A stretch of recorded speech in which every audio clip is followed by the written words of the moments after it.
My name's Jim. I'm new to RC, I've been doing it for about a year, and in this video I'd like to show you how I cut out my polycarbonate body shells. Most kit cars that you will find come with a body shell that looks like this. It usually can either come painted or unpainted. I like to paint them because I like learning new skills, but one of the most daunting things when I first got one of these is that I didn't want to mess it up, and I didn't know how to cut out the surround. I'd watched a few tutorials.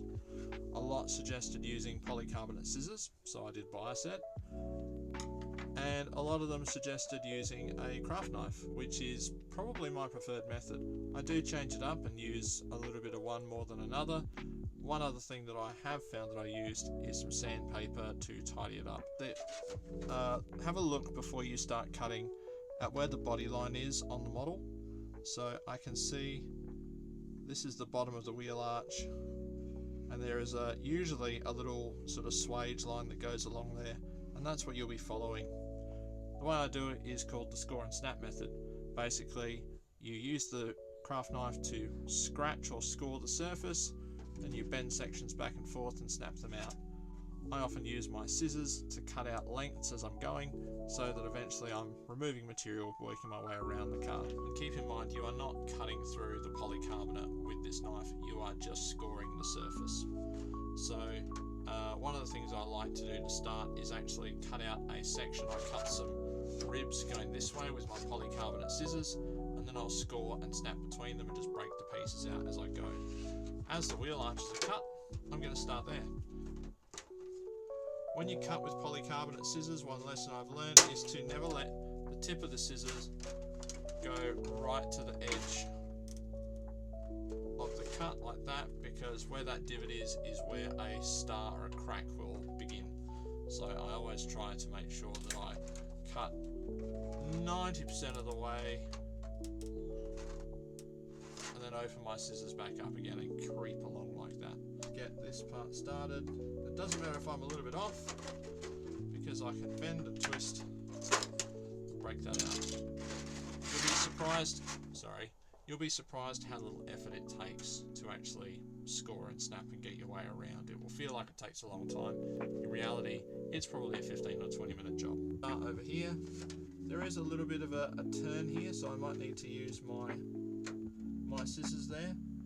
So what I might do is start here, and I'm just slowly working my way down. One of the things I find it's quite difficult to see with the light. I've got poor eyesight, so I often find I'm moving my head just to sort of keep everything in the light, to make sure I'm not suddenly magically cutting along the wrong part.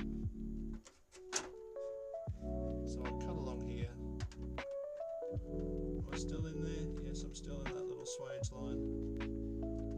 It's going to go up a little bit here, so I'm getting ready to turn the knife nice and slowly. Well, slowly, I don't know how nice this is going to be. Turn it again to get to that wheel arch. Okay, so I've scored along there. I'll cut part way along, just so you can see what happens when I go to snap it out. I started back here, so I'm just going to cut up to there and stop part way, stop at my score line, and then I know I also stopped down here.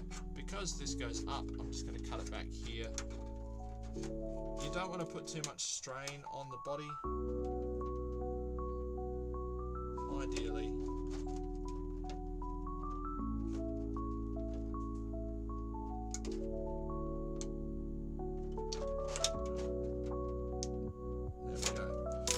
so it's a simple case of just bend. It will yield under your bending, trust me. There it goes, and snaps off like that. That's a huge section done already. Try not to cut it up into too smaller pieces. They're quite sharp, and if you have people that come into your work area of their feet, it can lead to a bit of a mess. I've got to this rear bumper section, and a tendency that I used to have, was to try and remove a lot of this flat area around there. I try not to do that now, because this actually provides a lot of rigidity when you're trying to brace against the shell to bend and score and snap. So what I'll do is everywhere there is a direction change on this bumper, I'm going to make a cut. So if I can get a pen to show you, let me get some kind of marking device here. I've got a Sharpie. You can draw on this, by the way, because there is actually a clear protective shell on, or a clear protective film on the top. So there is a change of direction there. I'm going to put a cut there. There's one there. I'm going to put a cut there. There's one there. I'm going to cut there. I'm going to cut there. I'm going to cut there. Then there's one going around there. So I'm basically going to make a series of cuts with my scissors, and then when I go around, or I could even score it first, then cut with my scissors. Then I'll know where to cut, where to snap, and I'm only going to be snapping in small sections, particularly where it goes around corners, because otherwise it's going to leave a bit of an untidy mess. Try not to press too hard. Also, more than that, try not to hurt yourself with the knife, because that can go badly. We don't want that. But what it's going to allow me to do in a moment,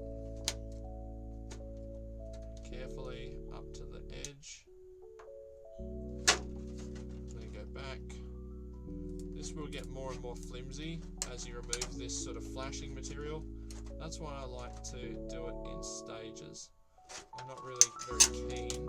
I might be able to get away with not doing this line, look, we'll see. So I'm just going to bend. There we go. One. I get that one. Yep, that one's going to go. So when it comes to a detailed area like the back here where all the exhausts and things are, it's just a matter of follow along, cut, and break it out in little sections.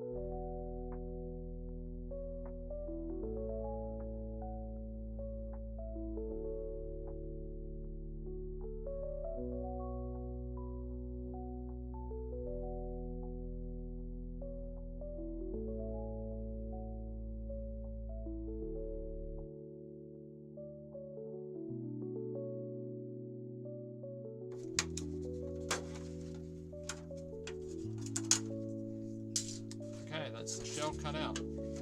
These corners on the wheel arches are very likely to crack and star if we don't do something about them.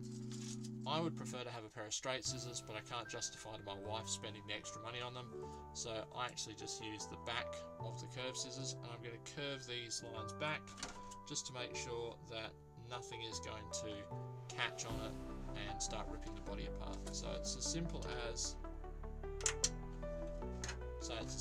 when I've got it the right way up. So I'm just going to start cutting and rounding that off. Right, I just want to take off that.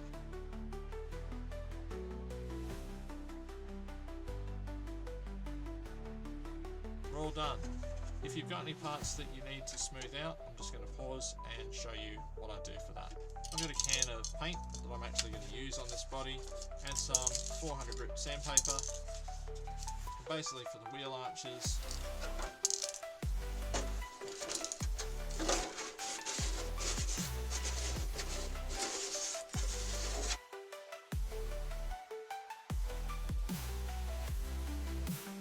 Alright, after you've finished sanding it, you've cut it out, you're happy with it, the next thing we need to do is prep it for paint.